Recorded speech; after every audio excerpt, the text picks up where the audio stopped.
윤석열 대통령이 모레인 7일 오전 10시 기자회견을 열기로 했습니다. 어젯밤 늦게 대통령실에서 공지가 나왔는데 임기 반환점을 맞아 국민들에게 지난 성과 보고드리고 향후 국정 운영 방향에 대해서 설명하고 일문일답을 통해 국민이 궁금해하는 모든 사안에 대해 소상히 설명드릴 예정이라고 밝혔어요. 그러니까 사실은 당초 해외 순방 일정이 끝나고 이번 달 말쯤에 이제 뭐 어떤 자리를 마련할 것이다 이런 얘기 있었는데 순방 전에 하자는 참모진의 의견을 받아들였다고 했거든요. 어떻게 보세요? 뭐 그러셨겠죠. 근데 좀 형식은 이상해요. 왜냐하면 그게 9시 넘어서 10시 가까이 돼서 저도 이제 밖에서 다른 분들하고 만나고 들어가다가 그 얘기를 들었거든요. 아, 뉴스로 보셨군요. 네, 그래서 연락을 받았는데 근데 그렇게 밤늦은 시간에 갑작스럽게 뭐 대통령이 기자회견을 하겠다는 걸 발표하는 것도 그렇고 그다음에 그것을 뭐랄까 프레스 가이드라고 그래갖고 PG로 내는 게 아니라 뭐 개인적으로 막 연락을 하고 그랬었다고 그러더라고요. 그래서 그것도 좀 이상하긴 해요. 그러니까 아마 그 결론이 뭐 저녁 늦게 내려져서 그런지 어떤지 모르겠습니다. 근데 뭐 추경호 원내대표가 오후에 갔었다 뭐 그런 얘기를 하는데 이건 조금 이따 얘기하겠습니다만 형식 자체는 굉장히 특이하고 뭐 좀 이해할 수 없는 부분도 있고요. 그다음에 문제는 이제 내용이죠. 과연 그 내용이 어떤 것을 담을 것인가. 그 말씀하신 대로 뭐 그동안의 정책 성과에 대해서 설명하고 이게 앞에 나가면 국민들이 글쎄 그 정책 성과가 아니고 지금 우리가 궁금해하는 것들을 좀 말씀해 주셨으면 이럴 것 같아요. 그래서 저도 이 큰 분수령이 될 것 같다는 생각이 듭니다. 7일 날 오전 10시에 하는 이 기자회견이 과거처럼 뭐 일방적인 설명 내지는 해명으로 갈 것인지 아니면 정말로 기자들 국민들 앞에 궁금했던 것들에 대한 소상히 설명을 하고 또 사과를 하실 것인지의 여부가 앞으로 향후 전국의 분수령이 될 것이다 이렇게 생각합니다. 그러니까 2년 반의 윤석열 정부의 국정 운영이 그렇게 정상적으로 보이지는 않았는데 그냥 일관성 있게 비정상적이에요. 그러니까 대통령이 기자회견을 하는 데 있어서 왜 밤에 하죠? 무슨 뭐 야반도주 하는 것도 아니고 정상적으로 일정을 공지해도 다음날 해도 되는데 이게 이제 그 흐름을 보시면 될 것 같아요. 운영에 나와서 정진석 비서실장이 최근에 이 대통령 육성이 나오고 나서의 대처. 이거는 이제 대통령의 의중이라고 볼 수 있죠. 비서실장이기 때문에. 공천개입 부분들 정치적으로 상식적으로 법적으로 문제없다. 뭐가 문제냐. 라고 하고 시정연설을 11년 만에 거부를 하셨어요. 대독을 시켰죠.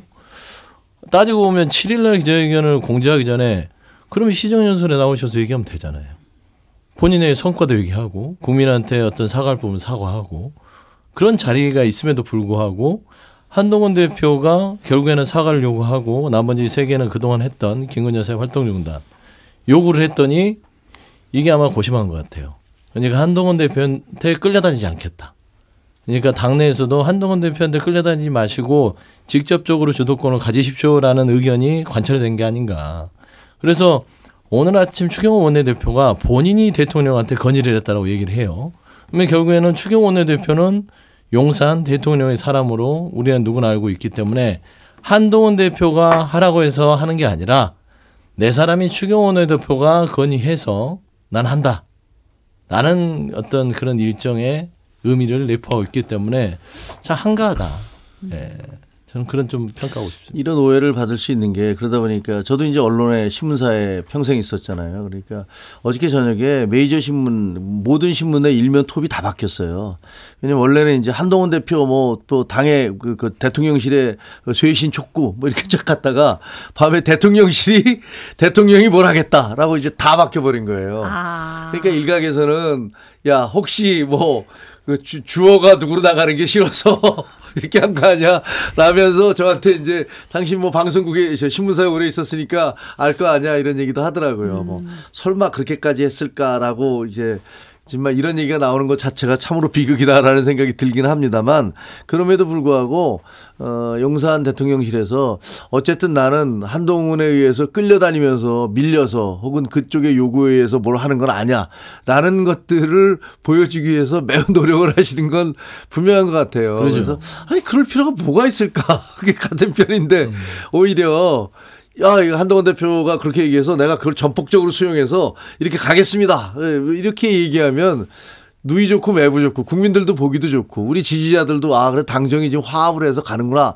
대통령이 이제 고집을 굉장히 고집이 강하신 걸로 보이는데 그것도 좀 꺾고 가는구나. 이렇게 좋은 분위기가 될 텐데 지금 돌아가는 거는 좀 그거와는 좀 다른 식으로 돌아가고 있어서 이 분위기가 혹시 7일 날의 어떤 그 회견 내용의 전조 아닌가. 전조 증상일 수 있다. 예, 그러니까 아주 좀 걱정이 되는 게 사실이에요. 그래서 이제 이게 예측이 가능한 거예요. 어떤 7일 날 기자회견의 내용은 빤하다.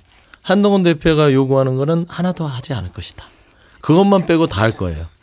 왜 그러냐면 이게 이 일정 잡는 것도 이게 국민의힘 내부에서의 지금 디커플링 현상, 보수의 분화라고 얘기하죠.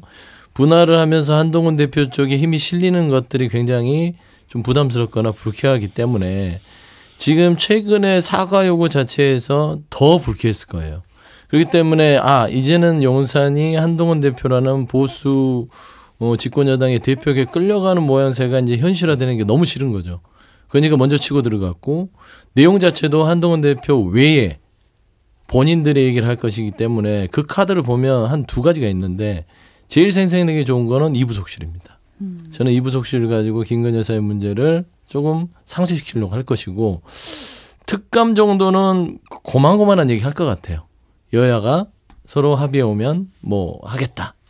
그리고는 이제 공식적인 사과 정도야 저번에 2번 하셨잖아요.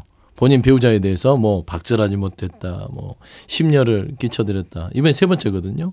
그 정도 수준에서 법적, 정치적, 상식적 책임을 지지 않으려고 할 것이다. 참 불행한 일입니다. 이게 지금 국민들이 요구하는 것이지 민주당과 한동훈 대표가 요구하는 게 아님에도 상황인식이 안 된다는 점에서는 참 말귀를 잘 못 알아듣시는 것 같다.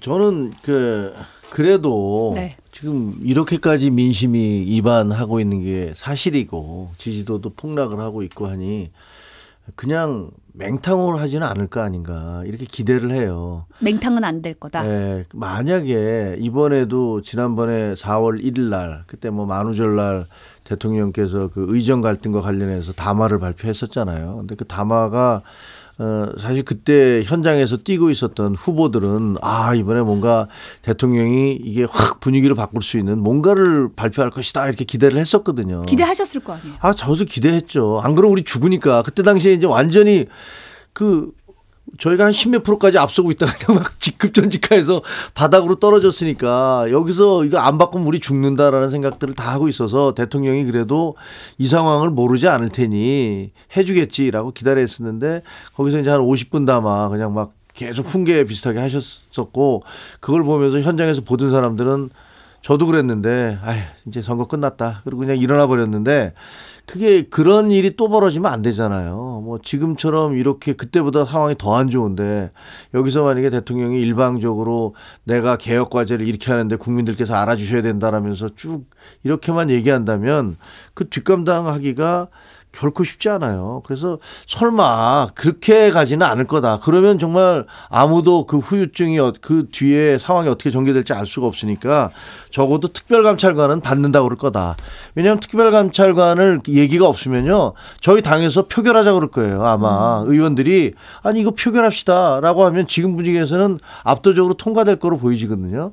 그리고 김 여사에 대해서도 어차피 우리 아내가 활동 안 하겠다고 했는데 이번에 해외 순방 나갈 때부터 안 나가겠다라는 시계 정도까지는 얘기하지 않을까. 그리고 인사조치에 대해서는 우리가 지금 당장 할 수는 없으니 검토를 해서 이 어떤 국민적 눈높이에 맞춰서 해나가겠다라는 정도를 해 주시지 않을까라고 기대를 합니다. 만약에 그거조차 잘 안 되면 거기에 대해서 정말 국민적 실망감이 너무 클 것이고 우리 당에서도 그에 대한 후폭풍이 적지 않을 것 같아요. 근데 김종혁 최고위원이 얘기하신 부분을 보면 사실 한동훈 대표가 요구한 사항에 대해서 어느 정도 호응이다. 화답이 있을 것이다라고 기대를 하고 계신 것 같은데요. 근데 그건 한동훈 대표가 요구하는 게 아니고 사실은 국민들이 요구하는 거예요. 대부분의 여론이 그걸 요구하고 있잖아요. 근데 그거를 예를 들면 뭐 나는 한동훈이 얘기한 거니까 그건 못 받겠다라고 얘기를 한다는 건 그 이제 국민이 얘기하는 거니까 그렇게 개인적인 공적인 것과 사적인 감정을 이렇게 섞지 않으셨으면 좋겠다는 생각이 들어요. 저는 김종혁 최고님의 건강을 위해서 많은 기대를 안 했으면 좋겠어요. 기대가 크면 실망이 또 크기 마련이고요. 4월 1일 기억하시잖아요. 그때 기대를 많이 했고 그때는요. 굉장히 중요했습니다. 선거를 앞두고 있었고 그때 뭔가 반전의 포인트를 가져왔으면 좋겠는데 선거고 뭐고 필요 없어요. 본인 하고 싶은 대로 하시는 분이기 때문에 저는 이번에 7일 날의 기자회견 자체도 면피용일 공산이 크죠. 말하자면 생색내기용 면피 기자회견이다. 그래서 김건희 여사 문제도요. 하나마나 소리 할 겁니다. 국민들이나 국민 눈높이가 과연 김건희 여사가 어떤 이유이든 간에 뭐 몸이 아파서라든 뭐든 이유를 댈 건데 그래서 잠정적으로 영부인 활동을 중단할 생각을 가지고 있다라고 하면 국민들이 납득하겠습니까? 그러면은 어떤 불법적인 부분들 법적으로 처벌을 판단받아야 될 사람들이 있다면 국민들은 그렇게 제가 좀 조용히 사라져 있으면 저를 건들지 마세요 하면 그렇게 해줄 겁니까? 그런 거 아니잖아요. 저는 그 정도 수준까지는 가야 마땅하나 기대하지 않는 게 좋다. 예. 저는 기자들이 질문을 좀 날카롭게 해줬으면 좋겠어요. 아, 기자회견에서 일문일답할 때. 일문일답 아마 뭐 대통령 발표가 뭐 이렇게 획기적인 내용을 포함할 것 같지는 않고 솔직히 그럼 이제 일문일답에 대해서 모든 걸 다 답하겠다라고 얘기를 하셨으니까. 근데 저는 우리나라의 저 대통령실 출입제도에 대해서 상당히 비판적이거든요. 저도 기자를 해봤기 때문에 백악관 같은 경우는요.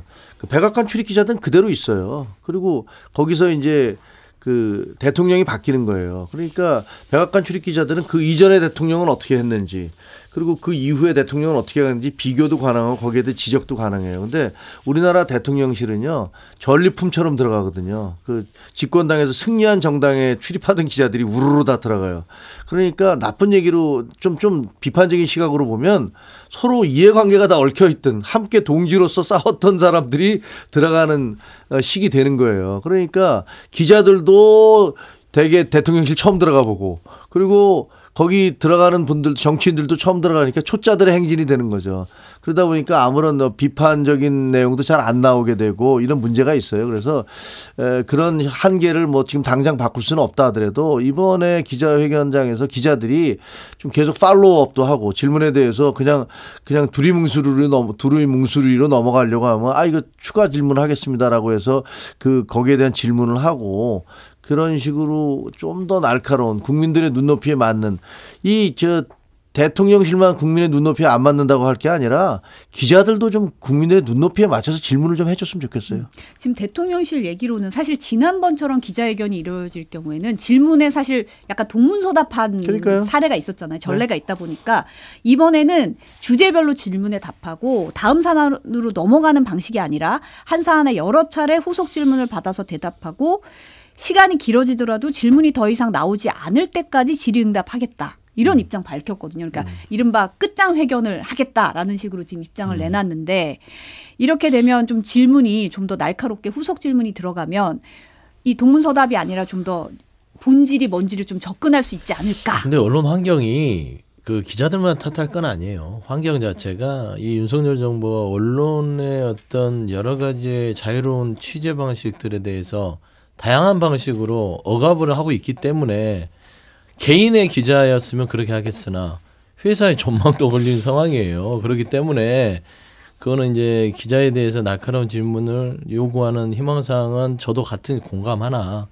본인 혼자 날카로운 질문하고 회사가 문 닫게 되면 되겠습니까? 그런 상황까지 지금 포괄적으로 이루어지기 때문에 저는 하여튼 뭐 방식이 그렇게 뭐 끝장 질의응답이 있다니 한번 기대는 해볼 만하지만 이미 답은 정해져 있어요. 답정너예요. 이유는 뭐냐면 한동훈 대표가 4가지에 대해서 사과를 포함한 요구를 했을 때 대통령이 대통령 수석비서관 회의에서 이 모든 본인들에게 돌아오는 리스크를 정치공세라고 규정을 했습니다. 정치공세 흔들리지 말고 성과로서 답하자. 국민과도 소통하고 우리의 성과를 알려주면 국민들이 우리의 진가를 알아줄 것이다. 이런 취지입니다.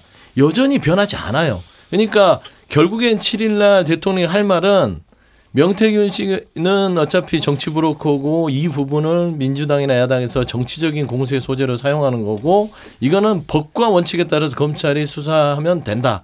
털 거예요. 나는 상관없다. 그러지 않겠습니까? 김건희 여사도 마찬가지예요. 여러 가지 사안에서 있었지만 명품백과 주가 조작도 검찰이 수사를 통해서 털어줬다. 이게 왜 죄냐? 그렇기 때문에 정치 공세다. 라고 할 것이에요. 그렇기 때문에 이미 대통령 머릿속에 이 국민들이 요구하는 많은 상황에 대해서 정치 공세로 끝내버렸습니다. 그렇기 때문에 나올 게 없어요.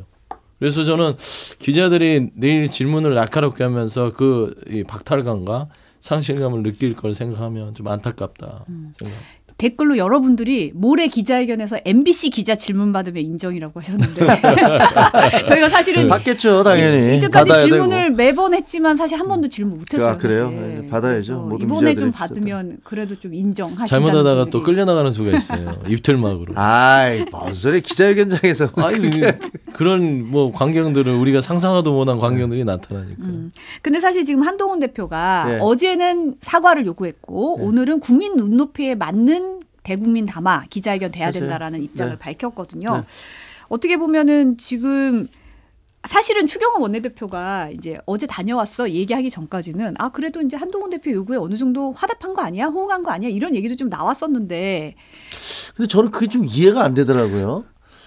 일단 추경호 원내대표가 조금 처신을 좀 잘못하신 것 같은 느낌도 들어요. 뭐 선배님한테 죄송하지만. 왜냐하면 지난번에 그 대통령과 대표가 만났을 때도 끝나고 난 다음에 추경호 대표가 들어갔잖아요. 네. 따로 들어가서 대통령을 만났고 그다음에 그 다음날 그 사실을 다음날 아침에 언론 보도를 보고 저희가 알게 된 거예요. 그러니까 대표한테 보고를 하지 않았어요. 그 중요한 민감한 상황에서. 그리고 이번에도 어제 그 추경호 원내대표가 오후에 들어갔다 왔다고 그래요.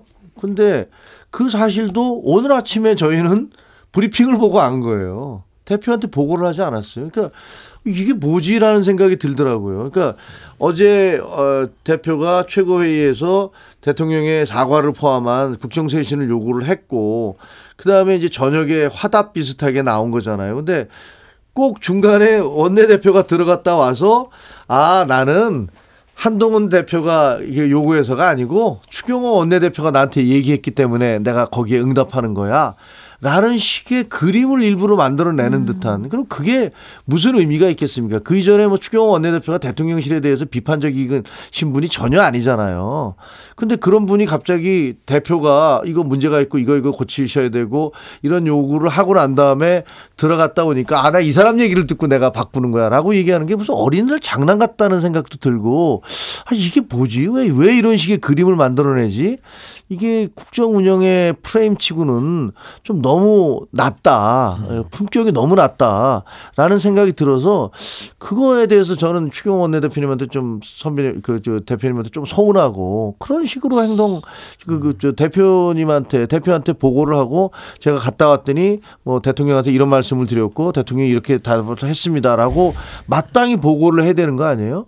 그거 진짜 이해가 잘 안 되더라고요. 서운해하지 마세요. 추경호 원내대표가 그러고 싶어서 그랬겠습니까? 추경호 원내대표도 얘기하지 마 이랬나? 아니죠. 얘기해 그랬겠죠. 그래요?